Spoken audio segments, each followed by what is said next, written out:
Prospecting in the Gulf of Guinea by the French began in 1930. If we go back to the flood, in the Congo, near Point Nori, using extremely modern electrical prospecting methods. It really began in 1950, to put it simply, 50 to 55. The first results were 57, and at that time Africa became an important point. But initially, Africa was less important than Algeria, and Algerian production was considerable, as you know, until independence and nationalization in '71. At that time, Africa regained a significant place in French supplies.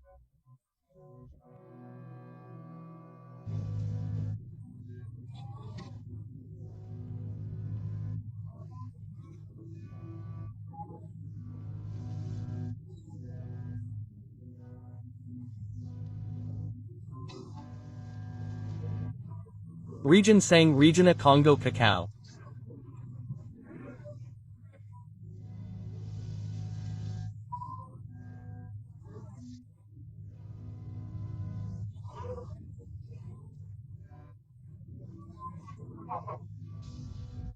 The first year of our Great Paris 5-year plan is coming to an end.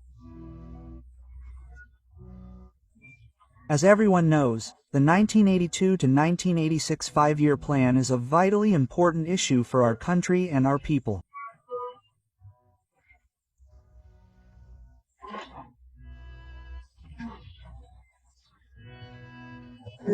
It represents an initial series of responses to the challenge posed by isolation, regional imbalance, the decomposition of the country's interior, with its corollary, the rural exodus and the excessive expansion of the cities of Brazzaville and Point Nori, the stagnation of agricultural and forestry production, and the collapse of the state economic sector.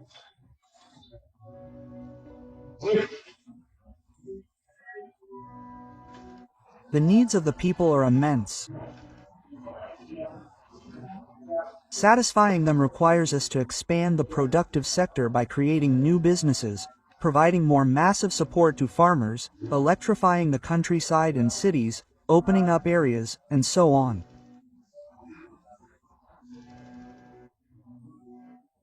When we launch the slogan of food self-sufficiency, some people maliciously but tragically believe that this is a task that falls only to the president of the Central Committee, the leaders of the state party, and the leaders of mass organizations.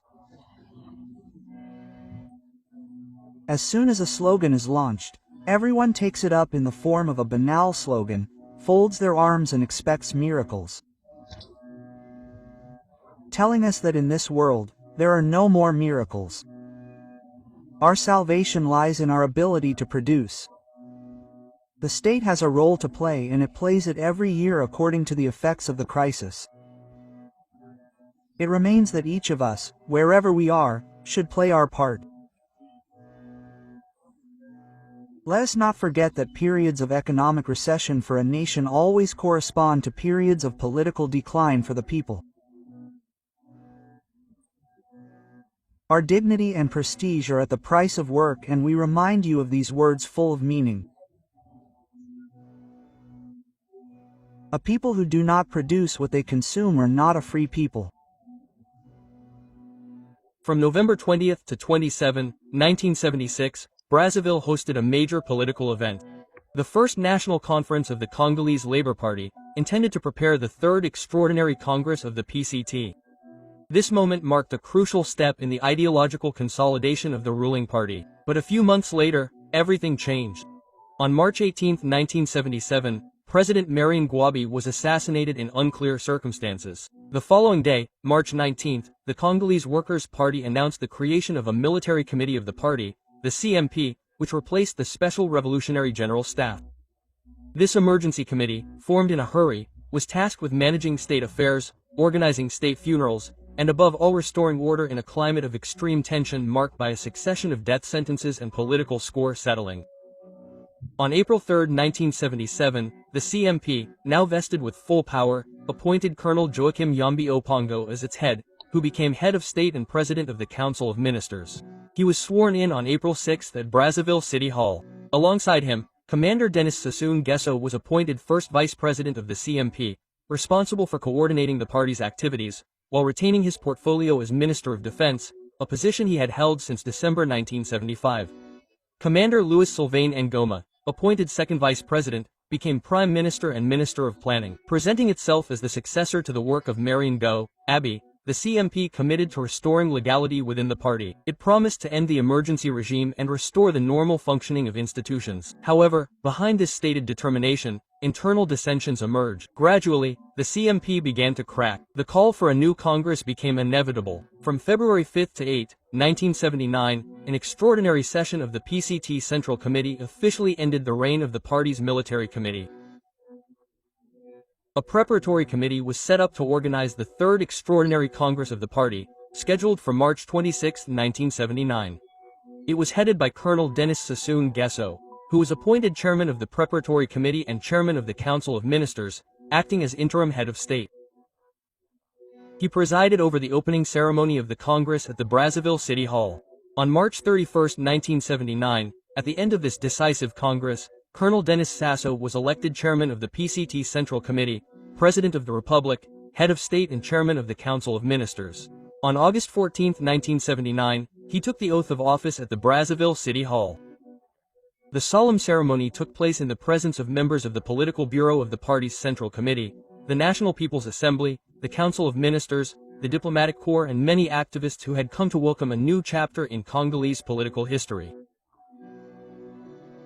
Upon independence in 1960, Congo-Brazzaville inherited from France a series of infrastructures designed primarily for the slave trade economy: railways, airports, plantations, farms, a few dams and industries.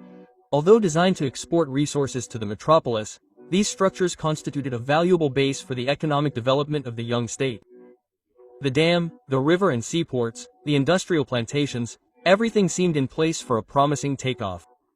At the head of the country, Father Fulbert Yulu had great ambitions. His flagship project was the construction of the Sunda Dam. For him, this structure was to be the key to Congo's destiny, a lever for modernization capable of transforming the country into an industrial center of Central Africa attracting steel and major industries. In Yulu's mind, the Sunda hydroelectricity was to establish Congo's role as a regional economic power. But the dream quickly collapsed. Very quickly, broken promises and poor governance fueled frustration. The country was mired in a triple economic, social and political crisis. The unions accused the president of gentrification, mismanagement of public funds, unjustified deductions from salaries, favoritism and growing authoritarianism. The 1963 revolution brought Yu's regime to a sudden end. Power then passed to Alphonse Massamba Deba. Under his leadership, the Congo adopted socialism as its state ideology. With very few resources and no oil revenues, Massamba Deba conducted sound management and launched a vast development program. From 1963 to 1968, he had more than 50 factories built, laying the foundations for an embryonic national industry. His goal? To achieve the happiness of the people, in his own words. Under his term, the country experienced unprecedented industrial growth. Congolese schools became a regional model strongly supported by the state. The pillars of his economic policy were clear: produce everything the country can produce, reduce imports of substitutable goods to a strict minimum, encourage local consumption, importing only what is necessary in a spirit of reciprocity. Cement plants, textile factories, stadiums, state farms and schools are being built. Economic activity is structured around a planning state, but the industrial momentum is not without its failures. In an effort to move too quickly, some factories are built without local raw materials to supply them. Others are based on dubious technological choices or are motivated by political rather than economic considerations. The most striking example is the bow match factory. The end product is of very poor quality, unable to compete with imports. An investigation reveals that the machinery supplied by North Korea was in fact old Western equipment from the 1940s, simply repainted.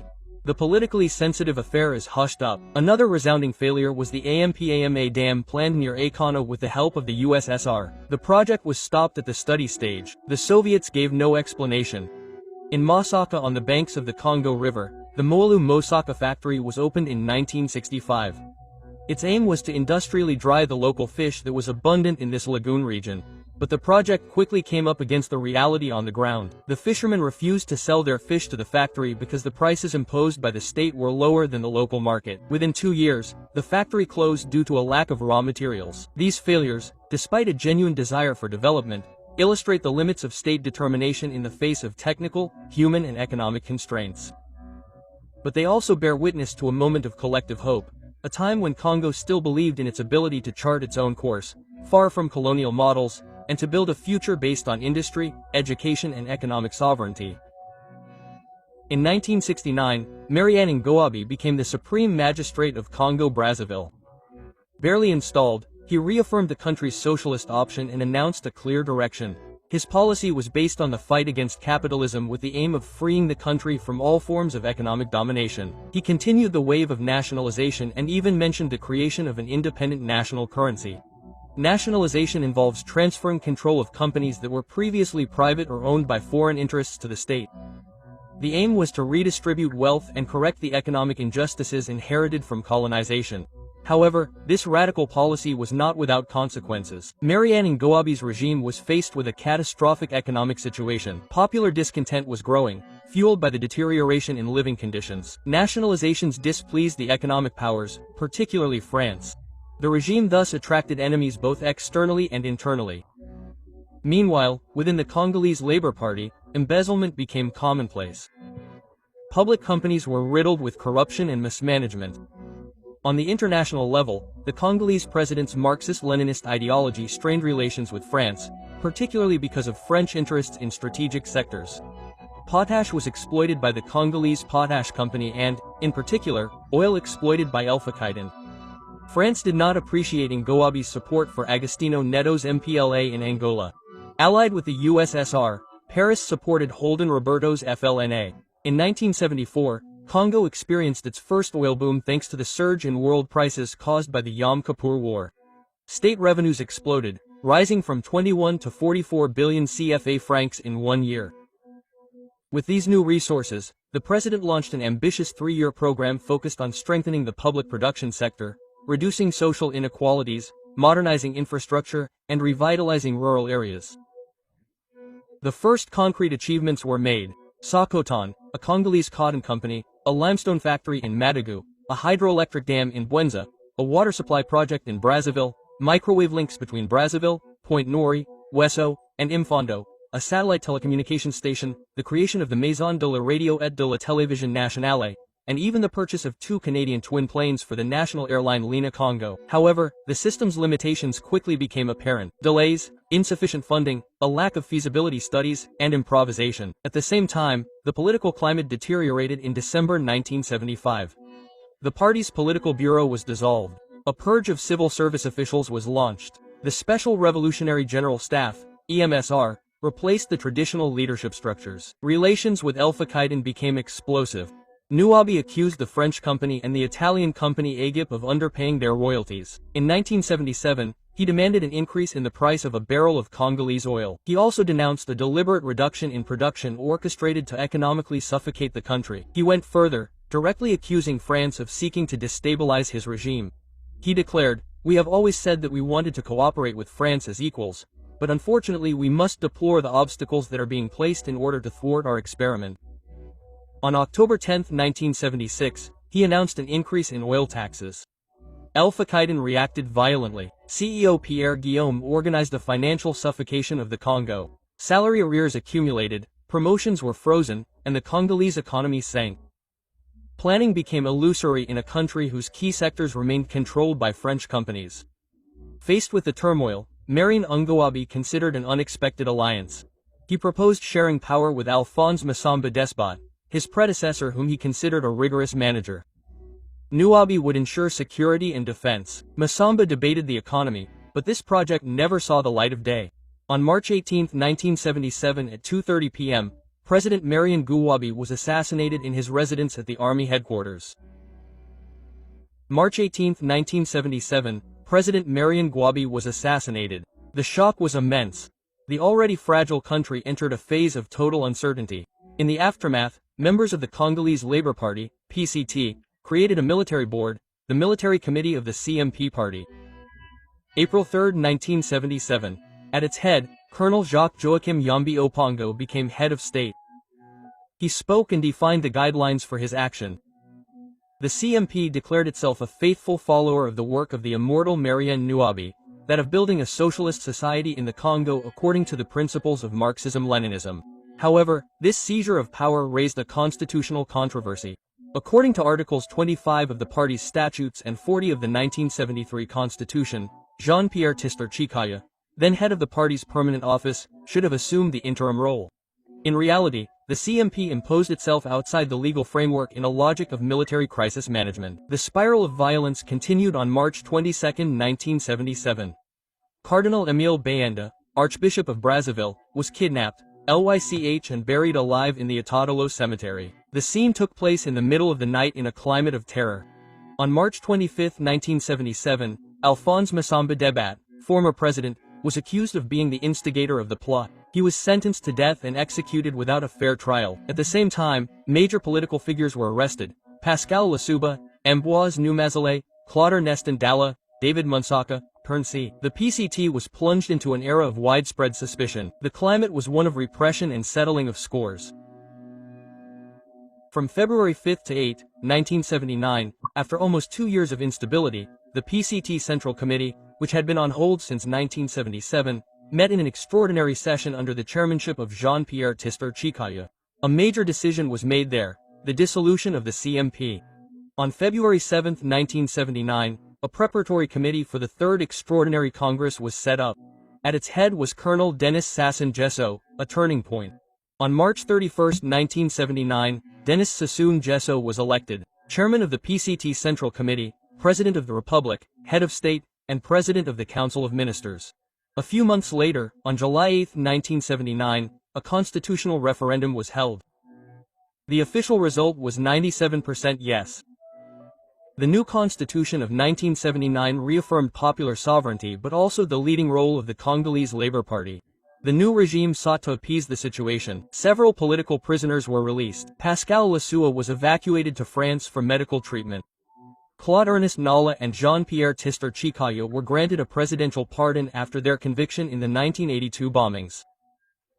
But not all of them fell into line. Captain Pierre Enga, a former close associate of the regime, distanced himself from the government. He accused the new regime of having assassinated Marianne Goabi.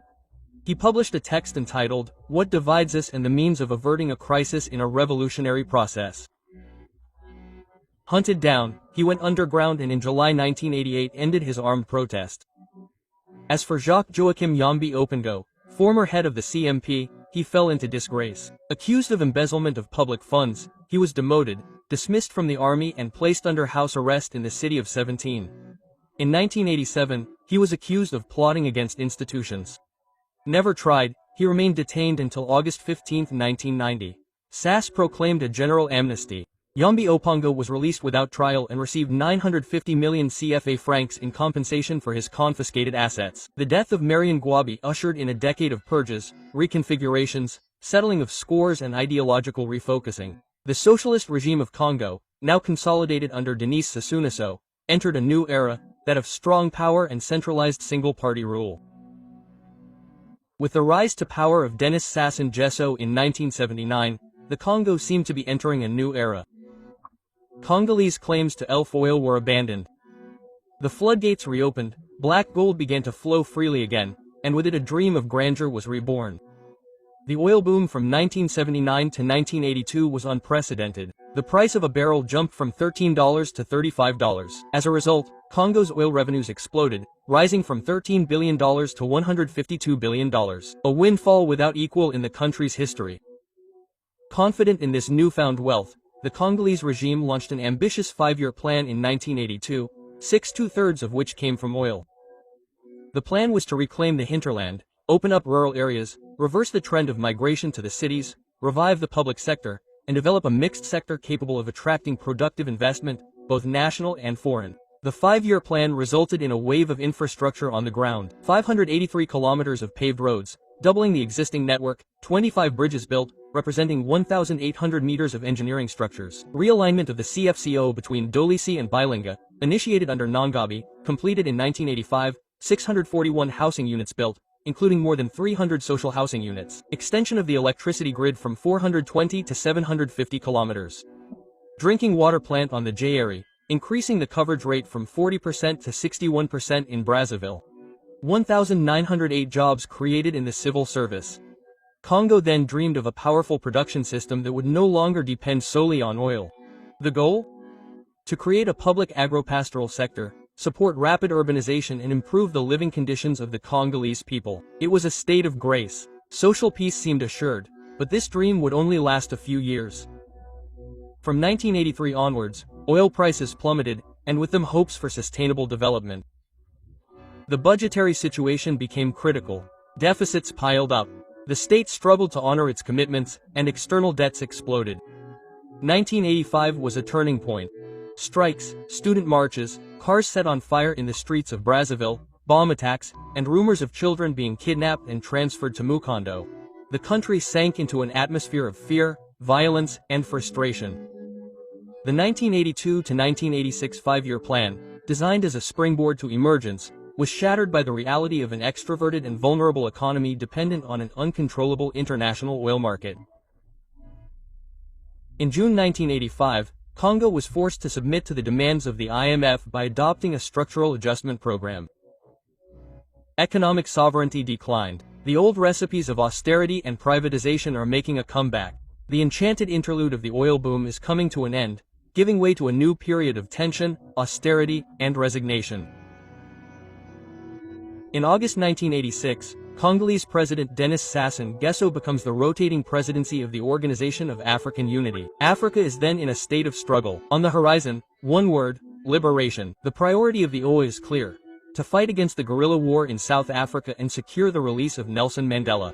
Between June and December 1988, Brazzaville becomes the capital of African peace. 5 diplomatic meetings are held. They lead on December 13, 1988, to a historic agreement, the Brazzaville Protocol. Under official mediation from the United States, this text marks a turning point. The gradual withdrawal of Cuban unrest from Angola, the implementation of United Nations Resolution 435, a ceasefire in Namibia and the organization of UN-supervised elections. Thanks to Brazzaville, the guns fell silent in Angola. Namibia became independent and the apartheid began its agony in South Africa. But while the Congo was flaring on the international stage, the fire was smoldering inside. In 1989, the regime of the Congolese Labour Party, PCT, was questioning itself. The Berlin Walls were collapsing and the Soviet Union was faltering. The Marxist-Leninist model was no more than a mirage. President Sassou convened a special commission of the PCT. Its mission? To analyze the impact of European upheavals on the Congolese political situation. In June 1997, the conclusion was clear. Multi-party politics was inevitable. The Congo could not remain isolated from global developments, but the people did not wait. Open letters multiplied. Intellectual, religious and student unions joined the fray. Strikes followed one another everywhere. In Point Nori, employees of ELF and AGIP demonstrated. At Marion Gwabi University, students rebelled against censorship. Civil society was rumbling. On June 20, 1997, François Mitterrand held a large Republican mass in Le Ballet, convening his faithful, the heads of state of French-speaking Africa. The hotel was set up, the faithful were present and the French president, in his role as High Priest of France Africa, was preparing to deliver his sermon. On that day, France no longer promised unconditional blessings. From then on, the Republic's graces would only be granted to those who embraced the new, multi-party system. In a grave voice, Mitterrand proclaims, France will link all its contribution efforts to the efforts that will be made to move towards greater freedom. But faithful to the diplomatic liturgy, he immediately adds a few nuances because democracy is a universal principle. We must not forget differences in structures, civilizations, traditions, and customs. It is impossible to propose a ready-made system and end his parable with a clear warning. It is obvious that France's normal aid will be more lukewarm towards regimes that behave in an authoritarian manner without accepting any evolution towards democracy and enthusiastic towards those who will take the step with courage. Thus, from Le Ballet, the word was spoken and the doctrine established. France will bless the converted but will turn away from the infidels. This discourse, which has become political gospel for African chancelleries, gives a boost to the process of democratization. The winds of multi-party politics are beginning to blow, and in African presidential palaces, many people sense that the era of single-party rule is coming to an end. The Congolese Workers' Party, PCT, is in crisis. Internal defections are rife. Social and political demands are multiplying. The Congolese Trade Union Confederation, CSC, is demanding a sovereign national conference and the overhaul of the civil service. The general strike it triggers paralyzes the entire country. The regime is faltering. Negotiations are necessary. Faced with pressure, Prime Minister Sushwati Poati resigns. President Denis Sassou Nguesso replaces him with General Louis Sylvain Goma, who is tasked with launching the Democratic Transition Project. On February 25, 1991, the National Conference solemnly opens in Brazzaville. It was convened by Presidential Decree No. 91,015 of February 5, 1991. After 26 years of single-party politics, including 21 years under the rule of the PCT, Congo is entering a multi-party era. People are speaking out. The country is moving towards a new page in its history, one of political freedoms, open debates, and hopes for democratic change. We are paying for the mistakes of the single-party system. You see, the single-party system has precisely favored the march towards personal power of the leader and his lobby that has surrounded itself around him. So, automatically, all those who could express a different point of view have been gradually ejected, and the leader ended up remaining with only his small family nucleus, which unfortunately is not made up of enlightenment.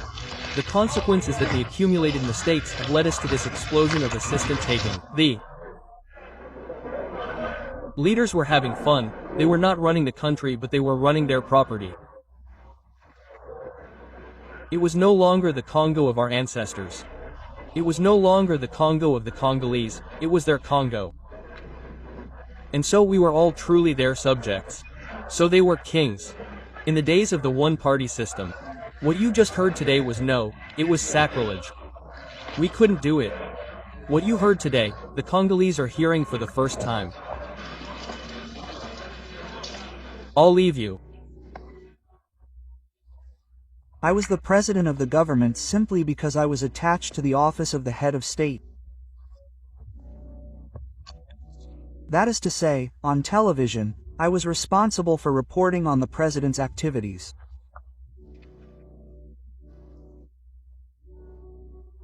So, as such, I was responsible for finding the right words to please the president and present him to the public in his most favorable light.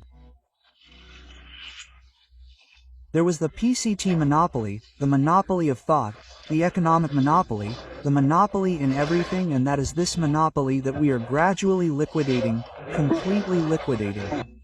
When we calculate that Congo is the most deprived country in the world in terms of land area, per capita, that comes to about 650,000 CFA francs per capita. It is enormous. In August 1992, following the first pluralist presidential elections in the history of Congo, Pascal Lissouba was elected president of the republic. Defeated at the ballot box, Denis Sassou Nguesso admitted defeat and left power. He then chose exile in France, where he settled in Paris.